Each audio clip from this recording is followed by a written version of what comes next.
If you're not familiar with the Docklands Light Railway, it's a light metro system serving mostly the Docklands area of East London, which I cover in a bit more detail in my first DLR video. So, let's talk a bit about the route we're covering today.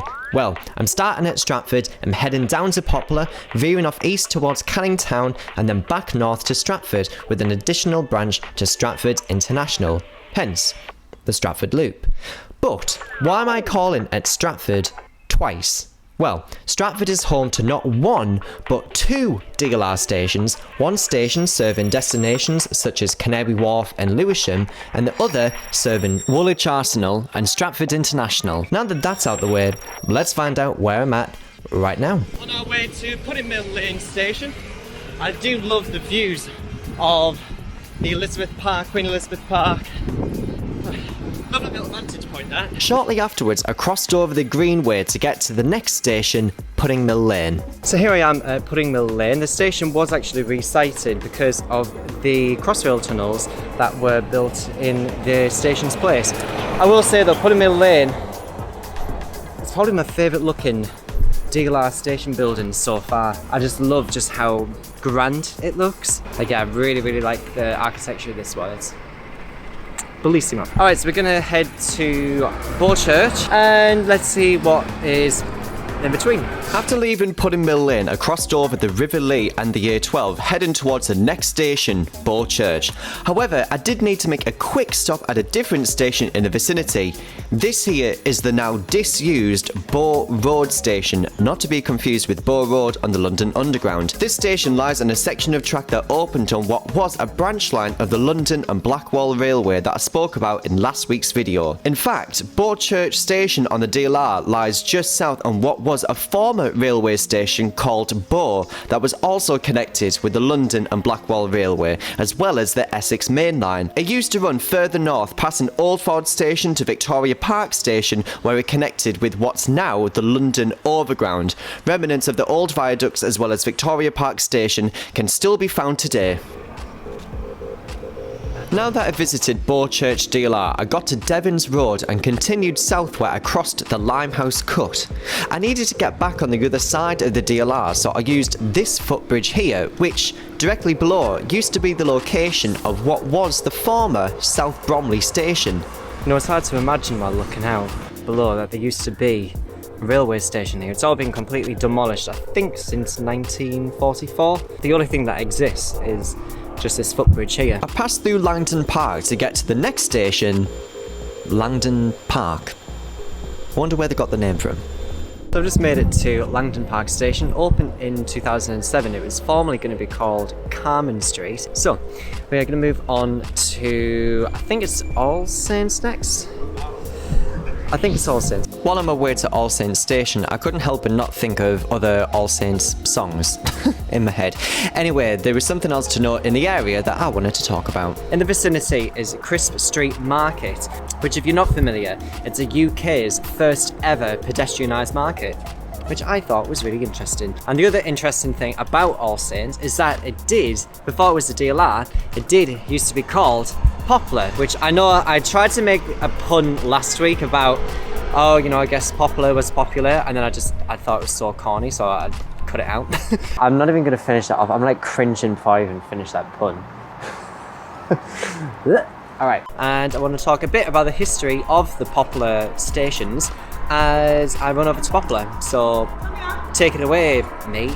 Thanks, me. It's so stupid. Anyway, prior to All Saints DLR, a station at the same site was called Poplar East India Road, which was part of the North London line until it fell into disuse in the 60s. However, there was previously another Poplar station on the London and Blackwall Railway, which opened in 1840 and closed 5 years later to be resited, only for the resited station to be closed to passengers in 1926, along with all stations east of what is now Limehouse. The new Poplar station on the DLR lies just west of the original station, with the original station in the vicinity of what is now Blackwall DLR station. And so with all of that talking, we are now finally at Poplar DLR station. Anyway, we're going to go from here. Instead of cutting across to West India Quay like last time, we're now going to head over to, I think the next station might be Blackwall. It does feel quite intimidating to run next to a busy road. However, I have actually ran on this road. Not illegally, but it was when I did the Vitality Half last year. I do miss my races. I miss them very, very much. While I was on my way to Blackwall DLR, I had to take a slight detour because I wanted to see just what this whole thing was with, I don't know, this traffic light tree? I have no idea. Could you imagine if you were a tourist or something here and you were just waiting at the traffic light? The traffic light tree was originally located at a roundabout near to Limehouse, however due to road construction it was relocated to here.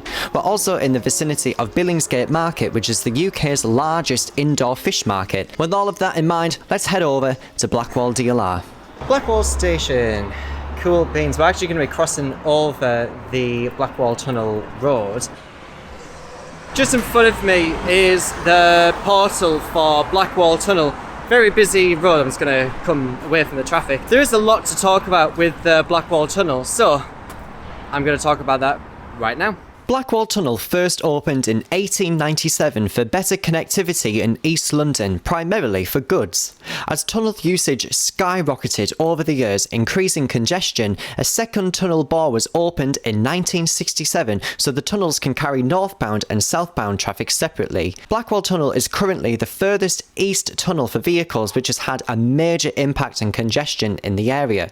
In an effort to combat this, a controversial decision has been made to build a brand new twin-bore tunnel named Silvertown Tunnel that's currently being constructed between Silvertown and the Greenwich Peninsula that's due for completion in 2025. I just can't believe at one point it used to be open to pedestrians and cyclists. Imagine having to run through Blackwall Tunnel. I know with the Silvertown Tunnel it does have a lot of controversy surrounding the construction and opening and everything. I just find it crazy that for that tunnel that's also being constructed that there's not pedestrian and cyclist access either, and that to me doesn't make any sense. And considering that the Rotherhithe to Canary Wharf bridge, pedestrian bridge, has been cancelled, East London doesn't have enough crossings for pedestrians as it is, so I just find it totally wacky that that's not a thing. And I certainly don't imagine Blackwall Tunnel opening to pedestrians and cyclists anytime soon. Anyway, after that minor rant, I continued over to East India DLR, taking a glance at the converted East India dock,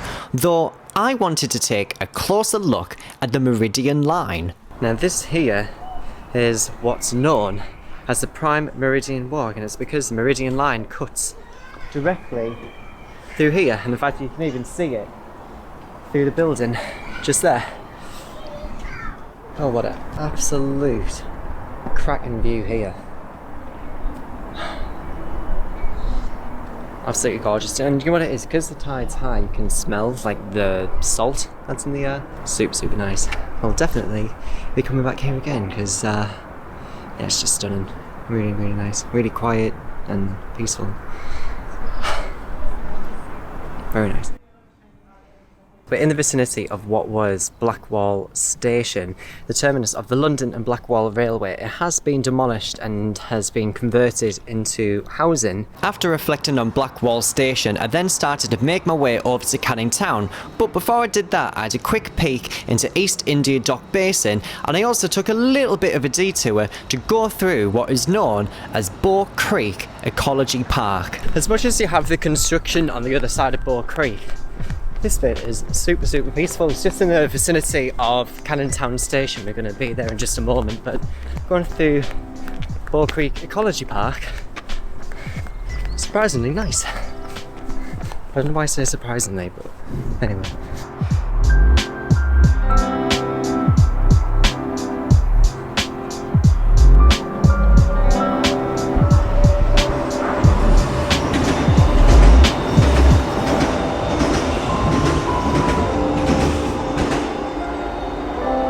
You know, I'd never known that it was this peaceful out here. It is so, so nice. After passing through the Ecology Park, I made it to Canning Town Station and took a moment to reflect on the previous Canning Town Station. Now, in the vicinity of what was Canning Town, you know, when the station first opened, it was originally known as Barking Road, then renamed to Canning Town. The station was relocated, and then it relocated again when the Jubilee Line extension took place. So it's gone through a wee bit of a change. Through all station names and everything else in between later, I soon made it to Star Lane and then continued my journey up over to West Ham. West Ham Station, you know, there used to be a curve of track. That's kind of like where the Jubilee line is. It used to connect with the Essex Main Line. Now that has since been dismantled. However, another thing which I thought was quite interesting, that I should have mentioned when I did the Hammersmith and City and District line, was that prior to it being integrated with the London Underground, there used to be the Whitechapel and Boar Railway. And when the Jubilee line extension to West Ham and to Stratford was made, they redeveloped the whole station. And it's something that I should have mentioned before, but I didn't. I left West Ham Station and made it back into the Greenway again. However, there was a different station that I wanted to have a look at. Maybe not the station that you might have in mind. So just behind the metal fence is Abbey Mills Pumping Station. The architect that was behind Abbey Mills Pumping Station was also the same architect that was behind Denmark Hill, Battersea Park and London Victoria Railway stations. His name was Charles Henry Driver. And now with that fact aside, let's head over to Abbey Road. Just in the vicinity of Abbey Lane, we've got what was the former West Ham Abbey, and just beyond this fence here you can see the foundations of the former abbey, which I think is very interesting. And there's a little info board just here talking all about it. After taking a moment to read the information board, I headed a bit further north where I got to the next station, Stratford Market. Stratford High Street. I'm at Stratford High Street. I've got the entrance just here, but I've also got the former ticket office just behind me. Now, when this station first opened, it used to be called Stratford Bridge, then it renamed to Stratford Market. Now, where the depot is now for the Jubilee line, it used to be where the market was. Hence the station name. We're just at Stratford Station. Now at this point there used to be a curve of track going west and east to serve the Great Eastern Main Line, and actually in front of Stratford Station you've got the old train, well, like a model train, that's just in front of the station to indicate where the old tracks used to be. The train was also put there to reflect the rich local rail history. We completed the Stratford Loop and there's just this little short stop over to Stratford International. We're going to finish this one off today. And just like that, I soon found myself at the last DLR station of the day, Stratford International. Which is probably one of the most confusing station names ever, because where are the international services at Stratford? Stratford International Station on HS1 has already been future-proofed should they ever introduce international services here. With the Eurostar services, they just pass straight through. It just feels weird to come to a place that's just waiting in anticipation for something that, who knows, may never happen. There have been calls to have more Eurostar services call here, and I think that a lot of that was propagated when the 2012 Olympics took place here, but nothing yet has really come to fruition. It's just very, very strange. So that is the Stratford Loop all wrapped up. Next week we are going to be running the last section of the DLR. Very excited for that one. If you want to check out more details about this run, that will be in the description below, along with all of the sources used for this video. Thank you so much for watching. I'll see you next week for another episode of Runderground. See ya.